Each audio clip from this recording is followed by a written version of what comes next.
It's that time of year when football fans are largely in limbo between seasons, which is a great time to scope out what's going on in the larger world of football.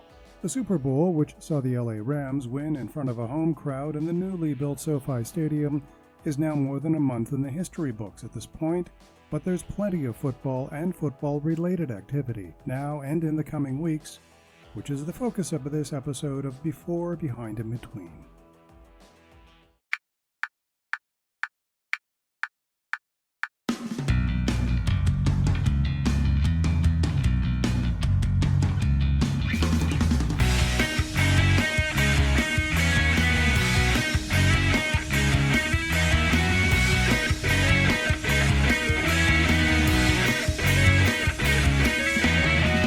Podcast starts now.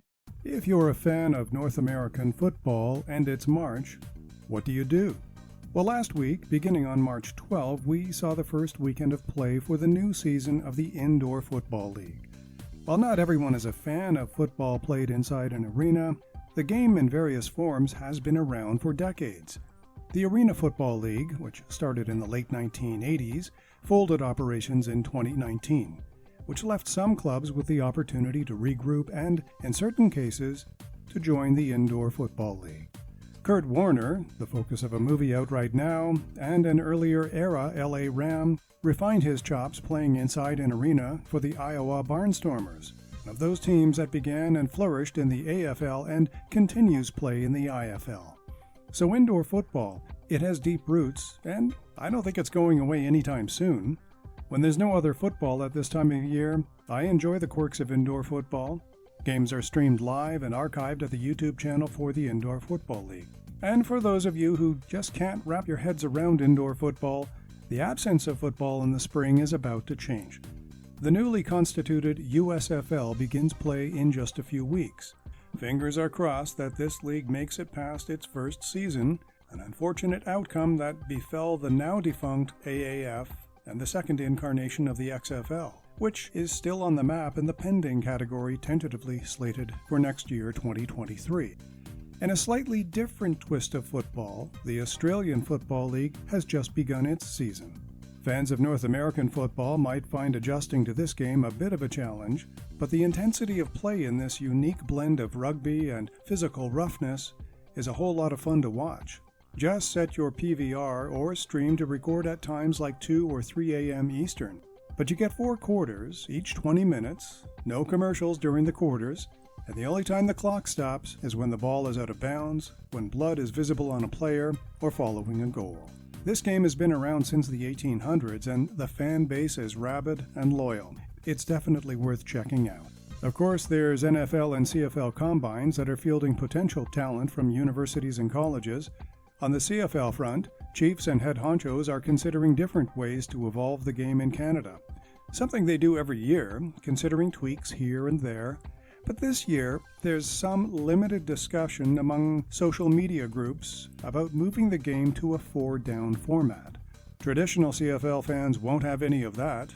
Of course, if the unique format of the Canadian game is removed, there's that much less Canadian about it. Interestingly, the league commissioner has been reminding fans that the game has always been in constant evolution, and that the championship trophy, the Grey Cup, was originally awarded to the best team competing in amateur rugby football back in the 1800s. Also, as a mention to recap listeners, officials representing both the Spring League and the current version of the XFL had a number of chit-chats with CFL officials over the past couple of years to determine if and how a collaboration between leagues might take shape. Those discussions were intriguing, but never resulted in any concrete plan, vision, or agreement. The NFL draft is just a few short weeks away, something I always look forward to, as well as the movie Draft Day, which interestingly has become somewhat of a ritual to watch around the time of the NFL draft. And this year particularly, I'm reminded of an old friend of mine who passed away several years ago, who suggested that the NFL draft has become more of a pageant. I suppose he might be correct, but admittedly I love watching it. He described his experience on draft day, which was in such stark contrast to today's festivities, of learning through a simple phone call that he'd been chosen to play for what was then the Cleveland Rams, the team that would ultimately become this year's Super Bowl champs as the LA Rams. Interesting sometimes how things circle back. I hope you enjoyed this episode of Before, Behind, and Between, which is a podcast of Henley Point Productions. Visit stephenchristiansen.ca for more episodes. This podcast is available on all streaming platforms and podcast apps, including Anchor, Spotify, Apple Podcasts, Google Podcasts, and TuneIn. I'm your host, Stephen Christiansen. Thanks for listening.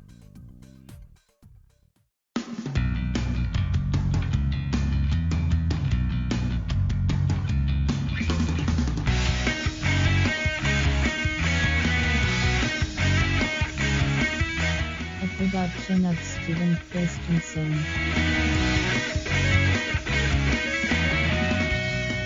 Podcast complete.